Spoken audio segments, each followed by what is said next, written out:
Donc bonjour à tous, bienvenue. On est très heureux de vous accueillir pour cette première séance d'ouverture des journées portes ouvertes qui va durer une demi-heure et qui va se concentrer, donc, comme vous le voyez ici, sur les études de médecine à l'Université Paris-Cité.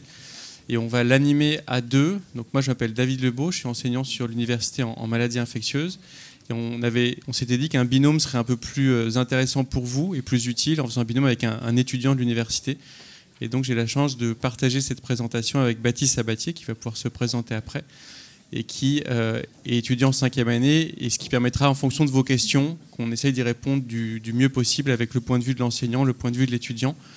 Donc Baptiste va faire la première moitié de la présentation, je la finirai. On va essayer de parler moins de 10 minutes pour laisser au moins 20 minutes pour vos questions. Voilà, et encore une fois, on ne répondra pas aux questions passe là, c'est très technique, et puis un temps d'1 heure dédié à ça. Et je pense que ce sera plus utile pour vous que vous les abordiez avec les collègues de la séance dédiée. Donc je passe la parole à Baptiste, et puis on abordera toutes vos questions dans 10 minutes. Bonjour à tous. Comme l'a dit le professeur Lebeau, moi c'est Baptiste Sabatier, je suis étudiant en 5e année de médecine. Je suis aussi élu étudiant au conseil pédagogique de l'UFR de médecine. Donc merci en tout cas d'être venu pour écouter cette présentation. On espère qu'elle vous sera très utile. Alors, on vous a dit qu'on ne répondrait pas aux questions PASLAS, mais on vous met juste un petit schéma pour voir un petit peu comment on accède aux études de médecine. Donc, depuis la réforme de 2018, il y a 2 voies d'accès, soit par une voie de licence, qu'on vous réexpliquera tout à l'heure, soit par un peu le successeur de ce qu'on appelait la PACES, la PASS, qui permet d'accéder à la 2e année, donc un acronyme un petit peu imprononçable, le DFGSM2, qui signifie le diplôme de formation générale aux sciences médicales 2e année, qui constitue vraiment le socle des études de médecine, la 2e année, vraiment la première année en médecine, quoi. Les études de médecine, c'est un long parcours, du DFGSM2 jusqu'à ce qu'on appelle le 3e cycle, aussi connu sous le nom d'internat. Donc, depuis la réforme, c'est un accès, comme on l'a dit, qui est diversifié, avec un premier cycle qui est constitué en médecine, donc d'abord des premières années pour rentrer en médecine, et ensuite de 2 années qui sont dites fondamentales. C'est pour ça qu'on dit que c'est un diplôme de formation générale, où vous allez aborder des sciences biomédicales, des stages de sémiologie. Est-ce que vous savez ce que c'est la sémiologie ? Non. La sémiologie, c'est simplement l'étude des signes. C'est comment, avec votre malade, vous allez les signes cliniques qui vont vous orienter vers la maladie qu'a votre malade. En fait. Donc ça, c'est un long apprentissage. Et ensuite, des enseignements qui sont complémentaires, donc pour explorer diverses matières, ou déjà, dès la 2e année, vous initiez à la recherche médicale. Ensuite, on a le 2e cycle composé de 3 années qui sont cliniques, c'est-à-dire que vous partagez vraiment votre temps entre réviser, préparer votre concours de l'internat, parce que vous avez 2 concours, oui, ça c'est important de le savoir, et des stages tous les jours à l'hôpital, où vous faites vraiment partie du personnel médical de l'établissement. Alors vous êtes externe, on appelle ça comme ça, étudiant hospitalier, vous êtes au chevet des malades, vous faites partie de l'équipe de soins. Et voilà, tous les matins, vous prenez en charge vos patients, vous faites partie du service de garde, vous faites des astreintes le week-end, et vous avez un petit pécule de la part de l'hôpital. Le 3e cycle, là, vous avez en fait passé un concours dont on vous reparlera, qui vous permettra de choisir une spécialité, une ville, en fait un CHU d'affectation. Et là, par contre, vous allez développer vraiment vos compétences de spécialiste, donc que ce soit spécialiste en médecine générale, spécialiste en maladies infectieuses, pendant un temps qui est déterminé pour chaque diplôme d'études spécialisées. Et là, vous devenez vraiment médecin à l'arrivée pour être docteur en médecine. Alors, le premier et le second cycle, donc vous voyez, c'est quand même assez long. C'est du DFGSM2 au DFASM3, le A qui change avec le G pour être approfondi. Donc, à partir du violet, c'est l'externat qui dure 3 ans. Voilà, je vais pas totalement détailler, mais en fait, le DFGSM2, DFGSM3, qui sont des années qui vous concernent un peu plus rapidement que les autres, ce sont des années où voilà, vous allez avoir des cours tous les jours à la faculté, des enseignements dirigés, des examens écrits, et déjà aussi des stages à l'hôpital de façon assez régulière. En DFGSM2, c'est quelques jours dans la semaine où vous allez apprendre la sémiologie avec un chef de clinique à l'hôpital, au lit du malade. Et en DFGSM3, plutôt à partir du mois de janvier, des stages en demi-journée pour vous préparer à l'externat.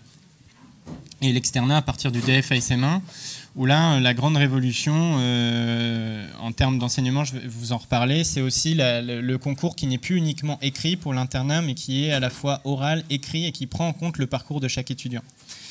Donc les modalités d'enseignement, voilà, c'est des cours en amphi, là, comme vous êtes actuellement, des sessions 2D d'enseignement dirigé, où vous êtes en sous-groupe. On fait le distinguo maintenant avec le Covid présentiel, distanciel, mais bon, je pense que vous êtes tous accoutumés de ces nouvelles modalités. Vous avez aussi la possibilité d'avoir de l'e-learning, c'est-à-dire que les enseignants font ce qu'on appelle des capsules, des vidéos très courtes qui résument de façon efficace un chapitre, un cours. Et voilà, le grand avantage peut-être de notre université, de notre faculté de médecine, c'est que dès la deuxième année, même pour le PASS par ailleurs, il me semble, dès la deuxième année, en fait, vous avez des référentiels de cours. Les enseignants vous fournissent un référentiel qui est bien écrit et qui en fait correspond au programme de tout l'enseignement. Donc, ils vous permettent d'avoir un vrai support, venir en cours avec en fait déjà comme un livre en fait déjà tous vos cours de près. Et vous avez juste entre guillemets à suivre les cours et à apprendre. En tout cas, vous pouvez apprendre dans de super conditions.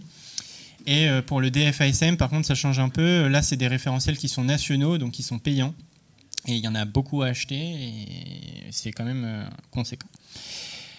L'enseignement pratique, je vous en ai déjà parlé. Et vous avez aussi dans notre université la chance d'avoir 2 sites de simulation en médecine qui s'appellent Illumins, qui vous permettent d'apprendre la médecine, soit dans des situations simulées avec des acteurs ou avec des mannequins haute fidélité.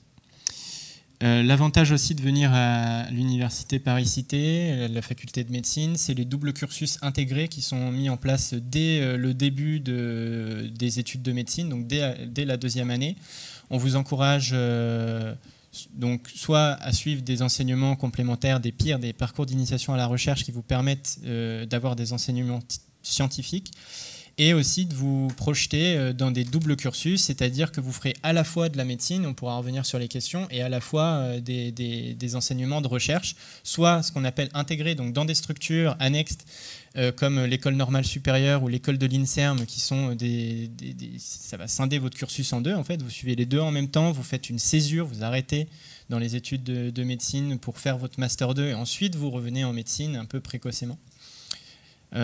Soit vous pouvez, au fur et à mesure de vos études de médecine, vous inscrire dans des UE de master qui vous permettent ensuite d'avoir un master et éventuellement un doctorat pour ensuite suivre une carrière hospitalo-universitaire. Mais je pense qu'on pourra en reparler. En tout cas, dans notre université, on encourage fortement les étudiants et on soutient les étudiants qui veulent suivre des doubles cursus. Alors, la réforme du second cycle, ça, c'est une révolution depuis 2018, on a mis ça en place. Et là, ça va être cette année la première promotion d'internat qui va avoir ces nouvelles modalités. Le grand changement, c'est indexer les connaissances en rang A et en rang B, qui correspondent en fait le rang A aux connaissances que tout médecin doit avoir, et le rang B des connaissances de spécialité qu'un interne de spécialité doit avoir au premier jour de son internat. Et en fait, il n'y aura maintenant pas un classement unique pour l'internat, mais un classement par groupe de spécialité qui permettra aux étudiants, en fait, selon leur profil, d'avoir des classements différents dans les différents groupements de spécialité. Ça comptera l'écrit comptera pour 60% du classement, avec 30% un petit peu plus tard, 6 mois après, à une épreuve orale. C'est un gros bouleversement où en fait ce sont des échos, c'est des situations simulées où vous allez faire comme au lit du malade avec un acteur en face de vous et vous serez noté sur vos performances de clinicien à proprement dit.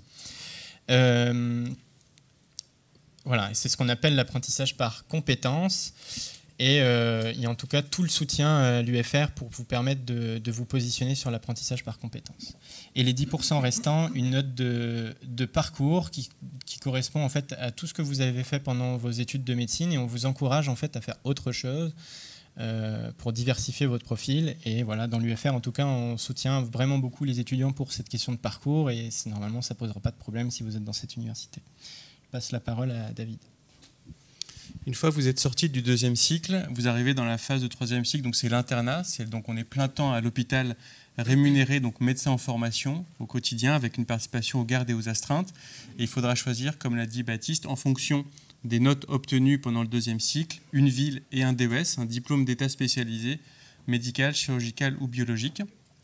Et en fonction des DES, la formation dure 3 à 6 ans, avec une phase socle, une première année où vraiment on apprend les fondamentaux de la spécialité, puis approfondissement, et enfin une phase de consolidation avec un statut un peu particulier qui est né de la réforme du troisième cycle de docteur junior, où on est inscrit à l'ordre des médecins avec une autorisation de prescription et une inscription partielle par rapport à l'après-internat. Donc c'est vraiment la phase où on rentre dans l'autonomisation à l'hôpital, au lit des malades, ou en médecine générale évidemment. Alors, un élément qu'il faut garder en tête, c'est qu'une fois que vous êtes sorti du troisième cycle, l'activité d'un médecin est beaucoup plus diversifiée, ou peut-être beaucoup plus diversifiée que ce qu'on a tendance à représenter à la télé ou au cinéma. Évidemment, ça peut être un médecin hospitalier, un enseignant, un chercheur, un médecin libéral, généraliste ou spécialiste, mais aussi, vous le voyez, tout un panel d'activités qui va de l'industrie pharmaceutique au journalisme scientifique ou médical, l'activité humanitaire ou en ONG par exemple. Donc ça, c'est important de garder en tête. Et avec la diversification des accès au métier de la santé, ça va aussi pouvoir alimenter ces différentes pratiques de la médecine. Donc ce n'est pas parce que vous entrez en médecine que vous serez médecin généraliste ou médecin hospitalier ou chirurgien. Il y a tout un panel d'activités différentes. Alors évidemment, il y a des contraintes importantes. Donc c'est quoi que vous fassiez, quelle que soit votre orientation, il y aura beaucoup de travail et de disponibilité. Au moins pendant votre deuxième et troisième cycle, il y aura une activité de continuité des soins, astreinte et garde. Après, il y a certaines spécialités, certaines activités qui n'en ont pas. Il y a évidemment beaucoup de responsabilités. Même sur des travaux administratifs, il y aura forcément de la responsabilité. Et potentiellement, solitude, stress, fatigue. Il y a énormément de dispositifs qui ont été montés pendant les études en premier, deuxième cycle et après pour accompagner les étudiants pour lutter contre cette souffrance au travail. Mais elle peut apparaître, et donc il faut être vigilant et faire attention à ce que la charge de travail, la responsabilité ne génère pas cette souffrance potentielle. Et donc, il y a plein de dispositifs d'accompagnement qui ont été montés sur l'UFR et à l'hôpital, justement, pour lutter contre ça et pour l'anticiper, parce qu'on sait que c'est une vraie réalité dans les études de médecine et dans la pratique de médecin. Il y a une lourdeur administrative potentielle contre laquelle on lutte, mais évidemment, il y a encore beaucoup de travail, des contraintes financières parfois, et le choix de la spécialité et de la ville, évidemment, va dépendre du résultat obtenu après le deuxième cycle, comme l'a dit Baptiste, à la fois sur les notes théoriques et à la fois sur cette ECOS, cette évaluation des compétences cliniques. Alors, il y a plein d'idées fausses. Le fait de penser qu'en arrivant en deuxième année, on pourra choisir ce qu'on veut. Alors, c'est faux parce qu'il y a forcément de la sélection derrière en fonction des voies auxquelles on a envie de se consacrer. Les deuxième et troisième années, en fait, sont extrêmement importantes. Au début, il y a cette idée qu'on lâche la pression, on ne fout plus rien. Et c'est clairement une mauvaise stratégie dans la mesure où on va vraiment accumuler des connaissances et des compétences fondamentales ensuite pour bâtir le deuxième cycle. L'exercice libéral n'est pas libre, contrairement à son étymologie. Il y a énormément de contraintes administratives, de régulation administrative complexe. Le caractère très rentable financièrement de la médecine est une des fausses. Alors évidemment, certaines activités le sont plus, mais en tout cas, je pense que faire médecine pour gagner beaucoup d'argent est une mauvaise stratégie, sauf quelques rares exceptions. Et le fait d'imaginer que le médecin est le seul maître de sa relation avec la patient, c'est sans doute la médecine d'il y a 40 ans. Effectivement, la vision paternaliste de la médecine est désormais totalement inconcevable. Et donc maintenant, il y a une relation qui, évidemment, a beaucoup évolué avec l'intégration beaucoup plus importante des souhaits des patients, de leur vision de leur médecine, de leur santé. Et donc ça, c'est un élément intégré. La vision paternaliste et dominatrice n'existe plus en médecine. Enfin, on aimerait qu'elle n'existe plus. En termes de qualité, ça dépendra évidemment des spécialités, des activités. La capacité à travailler va être fondamentale. Le lien avec les êtres humains, l'empathie aussi, que vous soyez médecin, clinicien ou biologiste, vous allez forcément travailler avec d'autres êtres humains. Donc ça, c'est important à l'intégrer. Le devoir et l'éthique, le sang-froid à la maîtrise de soi. Vous allez être confronté à des situations qui, au début, vont être déboussolantes. Donc ça, vous allez travailler dessus. Mais évidemment, ça va être important comme qualité. Le fait d'avoir confiance en soi, mais tout en ayant conscience de ses limites, de savoir dire « je ne sais pas », à la fois à ses patients et à ses encadrants, ça va être absolument indispensable. La rigueur pour se former et pour exercer la médecine. Alors pour ce qui est de l'avenir de la médecine en général, alors c'est des pistes. Évidemment, on interagit de plus en plus avec des professionnels nouveaux, de notre point de vue, des ingénieurs pédagogiques, évidemment les chercheurs, évidemment les paramédicaux. Les technologies de l'information révolutionnent la médecine, de même que l'intelligence artificielle qui est évidemment en train de se développer en médecine, que ce soit en radiologie, en biologie, et bientôt et rapidement en médecine clinique. L'importance de la communication, des réseaux sociaux, on l'a vu pour la crise Covid, à quel point ça pouvait avoir des effets bénéfiques et néfastes. Et puis évidemment, c'est ce que Baptiste commençait à vous suggérer, à la fois à l'échelle de l'UFR et dans nos hôpitaux, on est en permanence à essayer d'intégrer ce que l'innovation peut nous apporter, tout en restant prudent pour certaines innovations qui, pour le coup, pourraient, pour l'instant en tout cas, doivent être maniées avec prudence. Voilà, merci beaucoup pour votre attention et donc on a une quinzaine de minutes pour répondre à vos questions.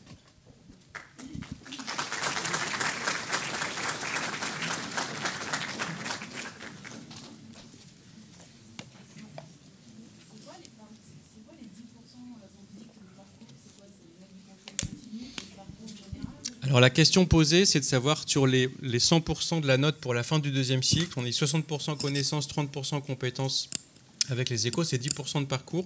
Ça peut être par exemple la participation à une association, ça peut être le fait d'avoir une activité, une expérience à l'étranger, par exemple un master, une activité de découverte de la recherche, association. Ça peut être travailler à côté aussi, les étudiants qui travaillent à côté de leurs études de médecine. Ça compte aussi dans les points de parcours. C'est aussi valider un niveau de langue. Parler anglais, c'est absolument essentiel. Je suis désolé de vous le dire. Voilà, qu'est-ce que vous avez d'autre les Erasmus aussi, les échanges hors stage de recherche, ça peut être simplement un échange. Il y a beaucoup de partenariats avec notre université, avec des universités à l'étranger, donc ça c'est valorisé. Être un sportif de haut niveau aussi, bon ça c'est pas donné à tout le monde. Voilà, enfin c'est très divers, très divers. Valider des UE complémentaires, donc voilà, au fur et à mesure de votre parcours, vous avez largement le temps de valider des UE à côté. Alors ce qu'on appelle UE, c'est vrai, c'est unité d'enseignement. En fait, c'est un bloc de cours pour lequel à la fin vous validez des ECTS, c'est des points. Des points européens qui font que voilà, un niveau d'un étudiant est compris en fonction du nombre de CTS qu'il a validé durant son cursus. Donc voilà, en tout cas, tout ça vous permet d'engranger des points pour le parcours. C'est simple. Oui, bonjour. J'avais une petite question concernant... j'avais compris à un moment donné, mais pas ici, qu'à partir de troisième année ou quatrième, je ne me rappelle plus, il y en a quelque chose qui s'offre à l'Université de Paris pour faire soit de la recherche ou un double parcours avec l'école centrale. Ah oui. Est-ce que vous pouvez dire en fait en quoi consiste plus ou moins et qu'est-ce que ça offre en fait comme domaine en fait hybride entre la technologie, entre l'ingénierie et la médecine? Est-ce que c'est un nouveau domaine? Est-ce que ça permet, je ne sais rien, mon intelligence artificielle au service du patient ou de l'opération ou en plan de, je ne sais pas quoi, nanotechnologie, enfin je m'imagine, hein, mais qu'est-ce que ça offre cette voie? Et comment on accède pour les étudiants de médecine? Je vais peut-être répondre sur la première partie. Effectivement, on vous a parlé de l'école de l'INSERM, Liliane Bettencourt, et l'école normale supérieure. L'école normale supérieure offre deux types de parcours, un médecine sciences et médecine humanité. Donc là, en effet, il y a soit des masters de sciences, en fait, soit des masters en sciences humaines, donc qui peut être en économie, ou en droit, enfin voilà, plein de choses. Effectivement, il y a encore un autre double cursus possible avec l'école centrale, qui vous permet de devenir médecin-ingénieur. Alors peut-être que tu as plus d'idées que moi sur... Est-ce que vous décriviez exactement ça? Le but de ces doubles parcours, c'est justement de favoriser des profils de médecins qui ont la double compétence pour soit devenir plus chercheurs, comme l'a dit Baptiste, fondamentaux en biologie, en sciences humaines, soit à l'interface avec l'ingénierie pour développer tout ce que vous avez listé, l'intelligence artificielle, les nouveaux matériaux, les nouvelles biotechnologies. Et donc ça fait partie effectivement des points qui sont, en tout cas à notre sens, plutôt bien anticipés et intégrés sur l'UFR. Surtout qu'il y en a des élèves qui hésitent jusqu'au bout entre les classes préparatoires et Ouais, ce que dit la dame, c'est qu'effectivement, on a parfois des étudiants qui s'inscrivent avec des hésitations entre cursus médical ou autre. Et donc, celles et ceux d'entre vous qui avaient cette double aspiration, ça peut être effectivement un élément intégré. Et comme le dit Baptiste, le fait de l'intégrer dès la deuxième année, c'est quelque chose qui est assez efficace pour avoir la meilleure formation possible avec les deux valences. Et ça s'offre à partir de quelle année? Alors, sur la diapo, on a vu c'est à partir de la deuxième année pour les doubles cursus recherche, ENS et INSERM. Et par contre, oui, pour l'école des centrales, ça, je ne sais plus. Oui, c'est la même chose en fait. Vous allez rentrer en deuxième année, commencer à préparer, en fait, c'est des concours pour rentrer dans ces cursus qui sont quand même extrêmement sélectifs. Les doubles cursus intégrés, c'est assez sélectif. Vous allez passer un concours donc courant de la deuxième année pour rentrer ensuite en troisième année dans ces doubles cursus. La troisième année de médecine, vous la ferez à cheval entre les cours de médecine, les cours du cursus X. Et par contre, à la fin de cette troisième année, à la fin de la validation du premier cycle des études de médecine, vous ferez une césure pour avoir le temps de faire votre stage de Master 2 en fait, et suivre votre Master 2 toute l'année. Et est-ce qu'il y en a aussi des parcours, je ne sais pas, pour ceux qui veulent faire de la médecine aérospatiale, des choses comme ça? Je pense que ça fait partie de la valence ingénieur, mais peut-être que... Alors pour chaque exemple, on n'a pas forcément une réponse spécifique, mais aussi il y a des choses qui peuvent se construire ponctuellement. Ce que décrit Baptiste, c'est ce qui est institutionnellement organisé. Il y a des stages, par exemple, à l'étranger qui sont reconnus comme des terrains de stage, mais après, il y a aussi la souplesse potentiellement de créer des choses plus individuelles. Mais c'est beaucoup plus laborieux. Je crois qu'on a 2 questions dans l'amphi-portier. Peut-être qu'on va les prendre maintenant avant de reprendre les questions de Frézal. Il y aura peut-être une sorte de latence le temps que la question arrive. Sauf si on les envoie en messager. C'était bien un messager. Oups. Ne te blesse pas, oui. Alors, c'est 2 questions qui viennent de l'autre amphi. L'une concerne en fait les filières d'accès en médecine, les passerelles pour ceux qui sont dans d'autres filières. Je ne sais pas si vous en parlez sur cette conférence. Alors, nous n'en parlerons pas à cette conférence. Toutes les questions PASSLAS Accès Santé seront abordées justement dans la séance dédiée de 11h avec l'amphi. Il y a aussi des stands qui sont au réfectoire, si j'ai bien retenu ce qu'avait dit la collègue tout à l'heure. C'est ça. Donc c'est vraiment ces questions-là techniques sur PASSLAS, passerelle, c'est effectivement réfectoire. Y compris les passerelles. Oui. Et l'autre question revenait d'une maman qui demandait pour les options à choisir en seconde, première pour être, on va dire, plus favorisé pour passer PASSLAS. Alors, de manière assez lâche, je vais dire que ça sera abordé PASSLAS parce que je n'en sais rien. Je ne sais pas si toi, Baptiste, tu as des infos. Non, et je pense que voilà, là ici c'est pour parler des études de médecine à proprement dit. Ce que je vous conseille par contre, c'est aussi dans les stands après la conférence PASSLAS, c'est d'aller au stand du tutorat qui s'appelle A2Sup, qui est un rouage absolument essentiel de notre université et je pense l'un des gros avantages d'être dans notre université puisqu'on a un tutorat qui est institutionnalisé. Donc vraiment vous allez les voir et eux ils pourront répondre à... Allô ? Et ils pourront répondre à toutes vos questions. Voilà. Mais ici, bon, sinon on passerait des heures et des heures. C'est pas gênant, mais on peut pas malheureusement. Alors d'autres questions dans Frézal ? Merci. Excusez-moi, une question un peu plus pratique. En termes de campus, j'ai compris que votre université regroupait plusieurs anciennes universités de médecine. Finalement, où ont lieu les cours selon les différentes années ? Alors c'est une très bonne remarque. Effectivement, on ne l'a pas précisé puisque maintenant on considère que c'est acté. UPC, Université Paris Cité, c'est la fusion de Paris Diderot et de Paris Descartes. Ce qui veut dire qu'il y a à la fois un bénéfice en termes de terrain de stage qui est gigantesque, avec plein de spécialités différentes, des enseignants de très grande qualité. Le défaut, c'est qu'effectivement, les terrains de stage et les sites d'enseignement peuvent être géographiquement éloignés. Donc, par exemple, les extrêmes, ça peut être le site de Bichat, où il y a beaucoup d'amphithéâtres. Ici, par exemple, le site de Necker, à côté du métro Pasteur. Et je ne sais pas s'il y a plus éloigné, il y a le site Villemain à Gare de l'Est, qui est un peu central. C'est les principaux sites, je crois. Oui, et puis pour la première année, effectivement, c'est encore des sites différents qui seront au Saint-Père. Donc le Saint-Père, c'est rue des Saints-Pères, donc pas très loin d'ici. Il y a aussi sur le campus des Cordeliers, et il y a l'Observatoire, donc à la faculté de pharmacie. En tout cas, vous avez énormément de sites, et surtout... beaucoup d'hôpitaux.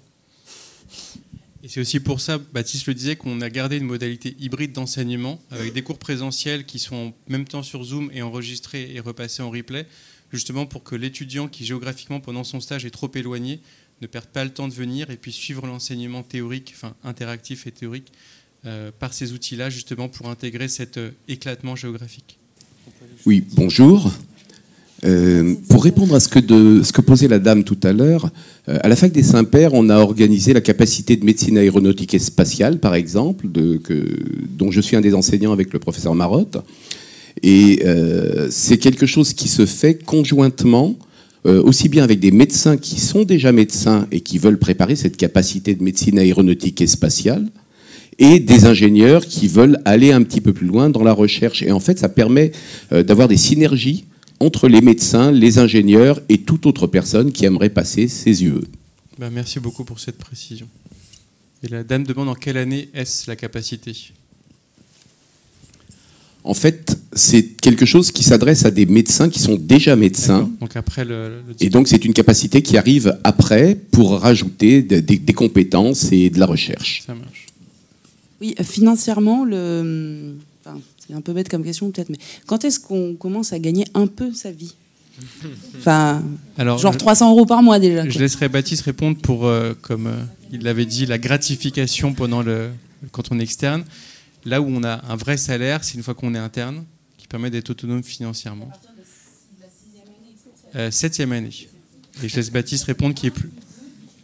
Il y a 6 ans, donc à la fin de la 6e année, on sort du 2e cycle. Et le 3e cycle, l'internat, commence au début de la 7e année. Et je laisse Baptiste pour l'aspect pratique. Oui, donc à partir de la 4e année, vous avez, ce que j'ai dit tout à l'heure, un petit pécule. Donc vous travaillez comme un étudiant alternant en entreprise, sauf que vous touchez moitié moins. Et vous participez au service de garde aussi. Donc les émoluments, c'est 260 € par mois brut en DFASM 1, qui augmente à 320 € brut en DFASM 2 et qui atteignent la somme extraordinaire de 390 € brut en DFASM 3, qui seront des stages en journée complète, on le rappelle, et les gardes sont rémunérés 50 € brut les 12 heures. Oui, en plus. Voilà. Donc voilà. Je vous laisse juger. Et ça a été multiplié par 2 avec le Covid. Alors, on nous dit que c'est fini.